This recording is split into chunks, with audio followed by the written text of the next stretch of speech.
Hey folks, Real Honesty with Jarmithlin. I'm Jarmithlin, and I've had this show, as an idea for a while, and I figured why not do it? I've done a lot of WCW stuff, including the history of Starrcade. 8-part series, check them out. I really enjoy them, and I hope you do too. But this is me talking about an NWA WCW staple of a match.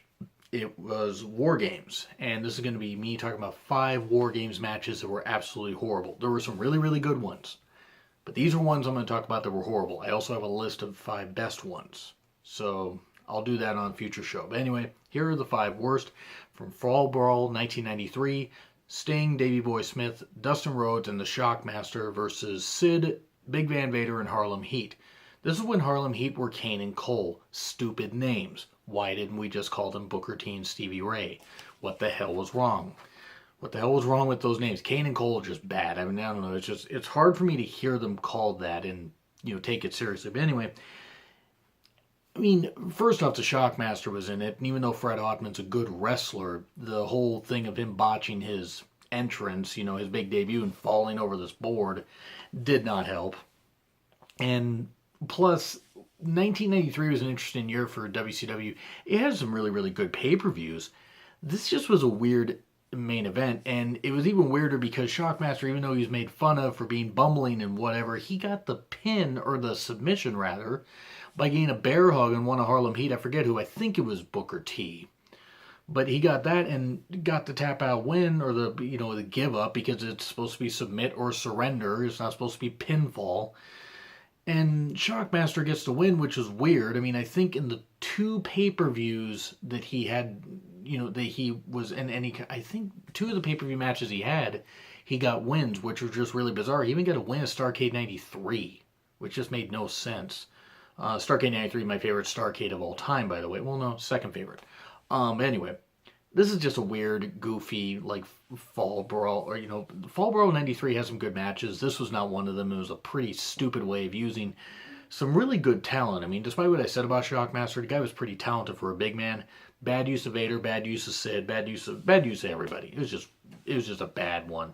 Still not the worst, because what was worse than that? Well, from Great American Bash 1988, Road Warriors, Steve Williams, Ron and Jimmy Garvin versus Kevin Sullivan, Mike Rotunda, Al Perez, whoever the hell he is. I don't know. I don't know. The guy could be really talented. I'm not familiar with him.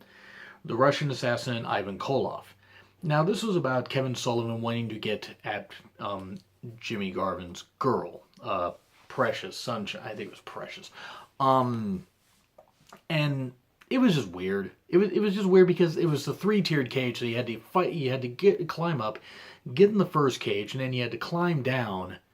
And it was all intervaled stuff and everything, and teammates were, it was uneven, everything, and teams were fighting, and then you had to get out to where you could escape out the cage, and whoever escaped out the cage first won for their team, I believe. And it was just weird. I mean, it's like, first off, the tiered cage thing was ridiculous. It's not the last time rather, that this will appear on this list. Given all the talent that was involved, it's really just sad how much of a mess this was. And it was a really big mess and not very good. And the aftermath of Sullivan trying to get at the woman and show himself to be creepy, really he didn't come across as creepy as Bill Cosby or anything, but he was pretty damn creepy. But still, despite all the talent, this was a muddled mess of a match. Number 3, the Hulkamaniacs, which was Hulk Hogan, Lex Luger, Sting, and Savage in camo gear, versus the Dungeon of Doom, which was Kamala, Zodiac, and the Shark and Ming. The Shark was, of course, John Tenta, aka Earthquake, and the Zodiac was Brutus Beefcake. I freaking can't stand Brutus Beefcake's characters, not necessarily him as a person, but yeah, Brutus Beefcake, man of 1,000 gimmicks, none of them interesting. Yeah, this is pretty ridiculous. I mean, it was abysmal. The whole Hulk Hogan Dungeon of Doom feud was weird and didn't really serve a purpose for anybody. I mean, it was supposed to be Hogan embracing the dark side, and even was wearing black at one point and had his mustache, Fu Manchu's shaved. It was just weird, and it wasn't any good. It was too gimmick. It was too cartoonish and goofy. And 1995 was a weird year in wrestling. I would say WCW was better than WWE, but that's not saying much, even though WWE had guys like Shawn Michaels, Razor Ramon, Bret Hart, and a few others. WCW had a really good plethora of talent, but they had matches like this which are just bad. And I mean, despite Ming being involved in the group, Kamala was diminished, and the Dungeon of Doom gimmick was just horrible. And then you had the weird fat guy that later, I guess he was the voice of reason or the head or whatever, and he was like Sullivan. I can't do the thing. Watch Nitro in October or whatever. They even introduced the Yeti. God, why was he a mummy and not a furry creature? Poor Ron Reese. But anyway, Hulkamaniacs versus Dungeon of Doom was a horrible War Games match, just abysmal. Number 2, it was a 3-team tag match here at Fall Brawl '98, so you know that it's shit. Team WCW, which is DDP, Piper, and Warrior.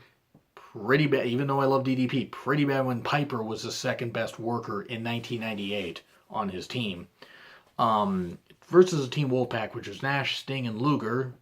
Why was Luger included in that group? And Team Hollywood, Hogan, Brett, and Stevie Ray. I mean, Stevie Ray's a good worker, but come on. It was a mess. Warrior ended up coming up through this trap door or whatever, and then wasn't there, and then came to the ring, ran to the ring, and beat up Hogan, or tried to get at Hogan, and then bashed through this part of the cage wall that was gimmicked to break, and he got through, but ended up injuring his bicep in the match, so he couldn't really work a very good match at Halloween Havoc '98. Not that match would have helped, even if both guys had been healthier. That was a disaster of a match. But DDP getting the win was the only good part of this. And it was like one person was trying to, the idea was whoever got the pinfall got a title shot at the next pay-per-view.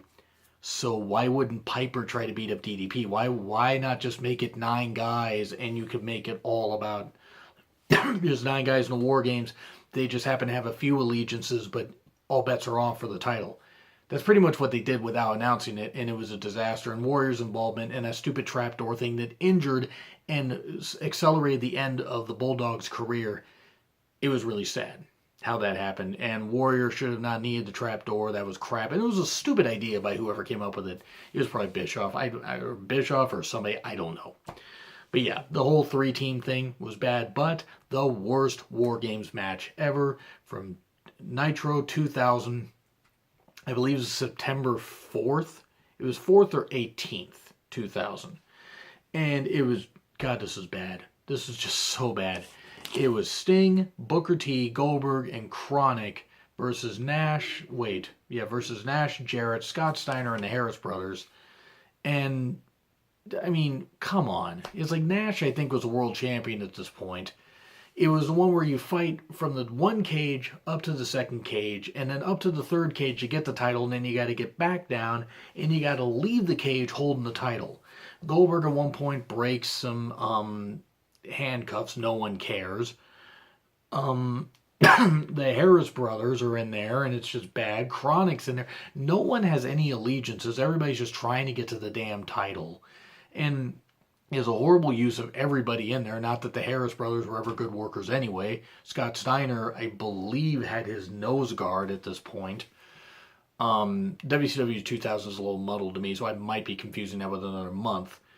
But yeah, it was so bad. And I mean, Goldberg looked like he was about to get the win, and somebody kicks the door closed, and it turns out to be Bret Hart. Bret Hart now, that was one of his last Nitro appearances when he was taking out the man that took him out. It was just really, really shitty. It was such a mess of a match, horrible from top to bottom. And I mean, it just proved how WCW 2000, no matter who was in charge with all that talent, no one at the top was going to let that company succeed. And that's basically what happened. So those are my 5 worst War Games matches ever. Do you agree? Do you disagree? Like, share, comment, and subscribe. My Twitter link is in the description. It's been Real Honesty with John Ritlin. I am John Ritlin, and I'll see you soon.